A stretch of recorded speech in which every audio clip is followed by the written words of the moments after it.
నమస్తే, welcome to Vishnu talks. నేను విష్ణు. ప్రస్తుతం నాతో పాటు రియల్ ఎస్టేట్ రంగంలో దాదాపు 10 సంవత్సరాల సుదీర్ఘ అనుభవం కలిగి రియల్ ఎస్టేట్ రంగంలో కొన్ని వేల మందికి రియల్ ఎస్టేట్ రంగం పట్ల ట్రైనింగ్ ఇచ్చి, అదేవిధంగా కొన్ని వందలాది మందిని రియల్ ఎస్టేట్ రంగంలో నాయకులుగా మలచిన వ్యక్తి ఆధురి గ్రూప్ డైరెక్టర్ ఆర్యన్ గారు ఉన్నారు. సో సార్తో మాట్లాడదాం. ఆర్యన్ గారు నమస్తే సార్. నమస్తే అండి Vishnu garu. Aryan garu, welcome to Vishnu talks and welcome to Suman TV. Thank you అండి, thank you so much. So Aryan garu, ఇప్పుడు మీరైనా నేనైనా సరే ఎస్, ఏదైనా ఒక వస్తువు కొనాలి అనుకున్నప్పుడు ఆ వస్తువు తక్కువ ధరలో ఉందా అని ఫస్ట్ ఆలోచిస్తాం. ఖచ్చితంగా ఆబ్వియస్గా అండి. అది ఒక హ్యూమన్ సైకాలజీ. ఎస్ అండి. ఏదైనా సరే తక్కువ ధరలో ఉన్నప్పుడు కొనుక్కుందాం. ఎస్, మీరైనా నేనైనా మా ఇంట్లో ఒక ఫ్రిడ్జ్ కొనాలన్నో, లేదంటే మీ ఇంట్లో ఒక టీవీ కొనాలంటేనో, కార్ కొనాలంటేనో, బైక్ కొనాలంటేనో, అవును. దసరాకి కానీ దీపావళికి కానీ ఏమైనా ఆఫర్లు ఉంటే ఎస్, ఎంతో కొంత తక్కువలో కొనుక్కుందామన్న ఆలోచన ప్రతి ఒక్క హ్యూమన్ బీయింగ్ ఉంటుంది. You are right. అంటే ఏంటి, తక్కువలో ఉన్నప్పుడు ఎంటర్ అవ్వాలి అనేది హ్యూమన్ సైకాలజీ. ఎస్, తక్కువలో ఉన్నప్పుడు ఆపర్చునిటీ గ్రాప్ చేసేసుకుందాం అన్నది హ్యూమన్ సైకాలజీ. కరెక్ట్ కూడా అండి, అది కరెక్ట్ కూడా ఆ. కదా. సరే, ఇప్పుడు రియల్ ఎస్టేట్ కానీ స్టాక్ మార్కెట్ కానీ ఎస్, తక్కువలో ఉంది, స్టాక్ మార్కెట్ పడింది, లేదంటే రియల్ ఎస్టేట్ తగ్గుతుంది, రియల్ ఎస్టేట్ పడుతుంది అన్నప్పుడు అవును. ఎందుకు వచ్చి అవకాశాన్ని గ్రాప్ చేసుకోవట్లేదు? రియల్ ఎస్టేట్ పడిందన్నప్పుడు, లేదంటే స్టాక్ మార్కెట్ పడిందన్నప్పుడు దానికి దూరంగా వెళ్ళిపోతున్నారు, కానీ ఆ పడిన అవకాశాన్ని, ఆ సందర్భాన్ని క్యాష్ చేసుకుందామని ఎవరు ఎందుకు రావట్లేదు? ఎందుకు ఇక్కడ పడింది అన్నప్పుడు దూరంగా వెళ్ళిపోతున్నారు అసలు? మీకు గుడ్ ఎగ్జాంపుల్ చెప్తా అండి.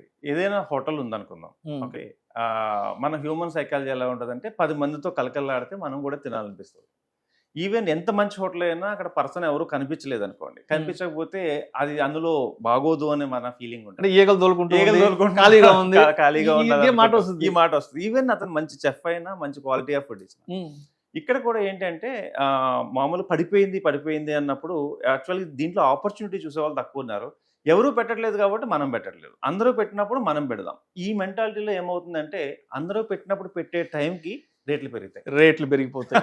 ఎవరు పెట్టని టైంలోనేమో రేట్లు మంచిగా ఉంటాయి, ఆ టైంలో భయపడుతూ ఉంటారు. ఇక్కడ ఏంటంటే చిన్న క్యాలిక్యులేటెడ్ రిస్క్ చేయని వాళ్ళు ఎవరైతే ఉన్నారో రేపు ఏమని ఫీల్ అవుతారంటే అప్పట్లో గచ్చిబౌల్లో పెట్టుంటే బాగుండేది అని 100 సార్లు 1000 సార్లు ఎవరైతే బాధపడతారో ఇప్పటికీ ఆ క్యారెక్టర్స్ అన్నీ ఎవరంటే బెస్ట్ ప్రైస్లో ఉన్నప్పుడు కొనుక్కోకుండా వెయిట్ చేసిన వాళ్ళే. ఇంకా పడుతుంది. రియల్ ఎస్టేట్ ఎప్పుడు పడడం అనేది జరగదండి. ఇంకొక స్టెప్ పైకే వెళ్తుంది, కానీ అక్కడ హాల్ట్ వచ్చింది అంతే. అక్కడ జస్ట్ ఒక హోల్డ్ పడింది. ఆ హోల్డ్ని మనం ఎంకరేజ్గా తీసుకుని దాంట్లో మనం ఇన్వెస్ట్మెంట్ చేసుకోగలిగితే మంచి రిటర్న్స్ వస్తాయి. బట్ కాకపోతే ఇంకా పడుతుందేమో, లేకపోతే వేరే వాళ్ళు చెప్పిన సజెషన్స్తో ఆగిపోతారు. యాక్చువల్గా మనకి ఇప్పుడున్న ప్రాబ్లం ఏంటి అంటే అండి, పక్కన నైబర్ లేకపోతే వాళ్ళ ఫ్రెండ్ వీళ్ళు చెప్పిందే వింటారు, కానీ మాలాంటి అనలిస్ట్ వచ్చి this is the right time అంటే వీళ్ళకి ఏదో లాభం వచ్చేస్తుందేమో, అందుకే వీళ్ళు వచ్చేసి టీవీలో చెప్తున్నారేమో అనుకుంటారు. సో నాదేంటంటే ఇప్పటికైనా కళ్ళు తెరిచి ఒక మంచి అనలిస్టుల దగ్గరికి వెళ్ళి అసలు ఎక్కడ పెడితే బాగుంటుంది అనే ప్లేస్ తీసుకుని, ఎందుకంటున్నారంటే పెట్టి ప్లేస్ కరెక్ట్గా లేకపోతే ఇన్వెస్ట్మెంట్ డెడ్ అయిపోతుంది. సో ఎక్కడ పెడితే బాగుంటుంది అనేది కొంచెం జాగ్రత్తగా అనాలిసిస్ చేసుకుని, ఇప్పుడు అంతా కూడా అవేర్నెస్ బాగానే పెరిగిపోయింది. ప్రతిదీ కూడా ఎలా చూసుకోవాలన్నా ఆన్లైన్లో ప్రతి ఒక్కరు చూసుకోవచ్చు ఒకప్పుడు కంటే కూడా. సో ఇలాంటి పరిస్థితుల్లో మంచి ప్రాజెక్ట్స్ సెలెక్ట్ చేసుకుని పెట్టుకోగలిగితే మాత్రం 100% మంచి రిటర్న్స్ వస్తాయండి. ఎందులోని రానంత రిటర్న్స్. బిలీవ్ మీ అన్నట్టు ఒక 40 సంవత్సరాల్లో వెనక్కి వెళ్తే గోల్డ్లో కానీ, సిల్వర్లో కానీ, లేదంటే షేర్స్లో కానీ రాని రిటర్న్స్ అంటే నెంబర్ ఆఫ్ రిటర్న్స్ మనకి రియల్ ఎస్టేట్లో వచ్చినాయి.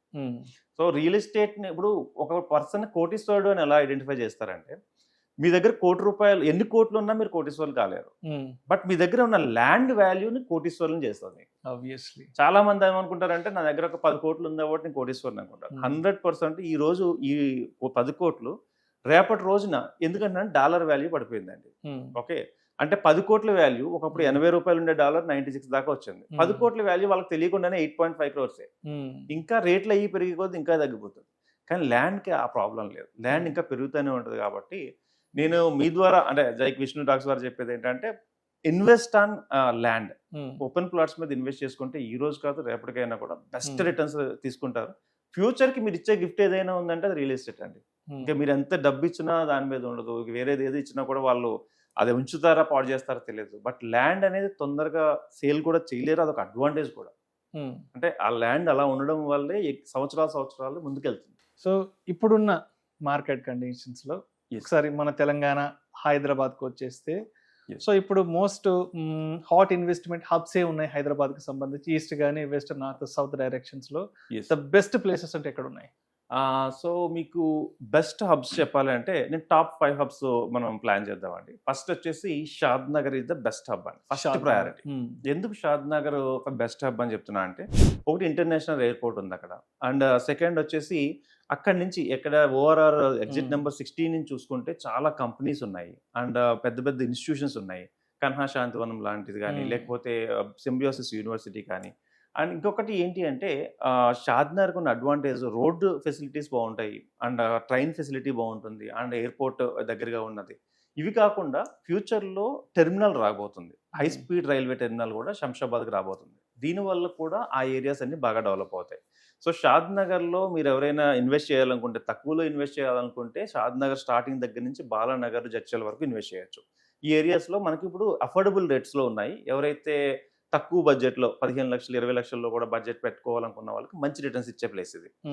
Second Ghatkesar and B B Warangal హైవేలో చూసుకుంటే గట్కేసర్, బీబీ నగర్ అండ్ ఇంకొంచెం ముందు వరకు కూడా అంగపల్లి, ఇంకా ఆ ఏరియా వరకు కూడా యాదగిరి గుట్ట వరకు కూడా ఎవరైనా పెట్టుకోగలిగితే, ఇప్పుడు ఈస్ట్ అనేది కొంచెం డల్గా ఉంది, this is the right time to invest. కొంచెం వరకు పెట్టుకోవచ్చు, తక్కువ బడ్జెట్ ఉన్న వాళ్ళు ఈస్ట్ వైపు చూడొచ్చు.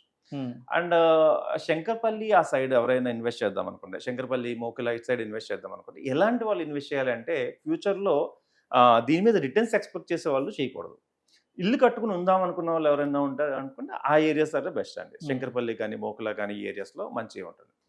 అండ్ మీకు మా ముంబై హైవే వచ్చినట్లయితే సదాశివపేట దగ్గర, అంటే ఆ ఏరియా నుంచి ముందుకి ఏదైతే కంకోల్ టోల్ గేట్ ఉందో ఆ ఏరియా వరకు ఏదన్నా బెస్ట్ ఇన్వెస్ట్మెంట్ చేసుకోగలిగితే ఆ ఏరియాలో కూడా ఇన్వెస్ట్మెంట్ చేయొచ్చు. అండ్ ఫైనల్గా ఇప్పుడు ఇంకొక అడ్వాంటేజ్ ఏమొస్తుందంటే, ఆంధ్ర సైడ్ మళ్ళీ విజయవాడ, వైజాగ్ కూడా కొంచెం మళ్ళీ బూమ్ స్టార్ట్ అయింది.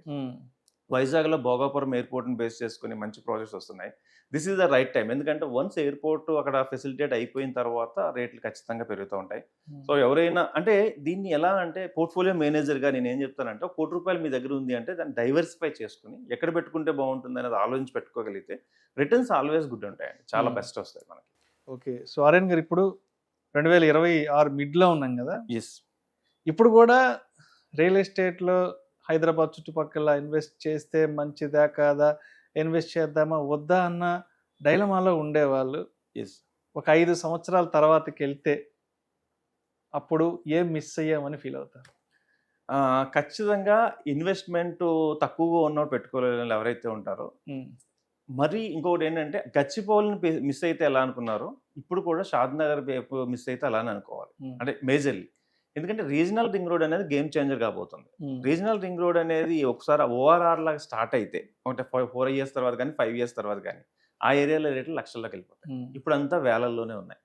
ఈ ఏరియాల్లో ఎవరైనా రీజనల్ రింగ్ రోడ్కి సరౌండింగ్ దగ్గరలో ఒక 3 to 5 kilometers లెఫ్ట్ కానీ రైట్ కానీ పెట్టుకోగలిగితే ఖచ్చితంగా వాళ్ళు రేపన్న రోజున గచ్చిబౌలిలో ఎలాంటిదైతే ఫ్రూట్స్ తీసుకుంటున్నారో అలాంటి ఫ్రూట్స్లో సగం కంటే పైన అట్లీస్ట్ మినిమం 5 సంవత్సరాల్లో తీసుకునే అవకాశాలు ఉంటాయి. ఎందుకంటే ఇన్ఫ్రాస్ట్రక్చర్ బాగా పెరుగుతుంది. అంటే ఈ ఓఆర్ఆర్ చుట్టూ మళ్ళీ ఒక రైల్వే ట్రాక్ని ప్లాన్ చేస్తున్నారు. అట్ ది సేమ్ టైం ఏంటంటే హై స్పీడ్ రైల్వేస్ వస్తున్నాయి. ఇవన్నీ కూడా మేజర్ ఇన్ఫ్రాస్ట్రక్చర్ గ్రోత్ ఎప్పుడైతే పెరిగిందో అక్కడ మనకి ఇన్వెస్ట్మెంట్ ఖచ్చితంగా మనకి మంచి రిటర్న్స్ వచ్చే అవకాశాలు ఉన్నాయండి. సో మిమ్మల్ని అప్రోచ్ అవ్వాలి, మీ దగ్గర రియల్ ఎస్టేట్లో బాగా ట్రైనింగ్ తీసుకోవాలి, ఒక మంచి టీమ్ బిల్డింగ్ చేసుకుని రియల్ ఎస్టేట్లో సక్సెస్ అవ్వాలి అంటే మిమ్మల్ని ఎలా అప్రోచ్ అవ్వాలి, ఎలా కాంటాక్ట్ అవ్వాలి? సో ఎవరైనా ఫస్ట్ బర్నింగ్ ఉండి డబ్బులు సంపాదించాలి, నెక్స్ట్ లెవెల్లోకి వెళ్ళాలి, ఫ్యామిలీని ఒక లెవెల్లో చూపించాలి అనుకున్న ఎవరైనా కూడా 100% మీరు వస్తే నేను నాకు తెలిసిన ప్రతి నాలెడ్జ్ని మీకు షేర్ చేసి ఎక్సలెంట్గా మిమ్మల్ని తయారు చేసేదానికి నేను రెడీగా ఉన్నాను. నన్ను కనుక మీరు కాంటాక్ట్ అవ్వాలంటే నా నెంబర్ వచ్చేసి 9391151121. ఈ నెంబర్కి కాల్ చేయండి. 100% ఒకవేళ లిఫ్ట్ చేయకపోయినా నేనే మీకు మళ్ళీ కాల్ చేస్తాను. సో ఇందులో ఎలా సక్సెస్ అవ్వాలి అనేది నా ఎక్స్పీరియన్స్, మోర్ దెన్ 10 years ఎక్స్పీరియన్స్ని మీతో షేర్ చేసుకుంటాను. 100% మిమ్మల్ని ఒక లీడర్గా చేసే వరకు నేను మీ చేయి పట్టుకునే ఉంటాను. Thank you sir, thank you so much. Thank you అండి, థ్యాంక్ యూ విష్ణు గారు.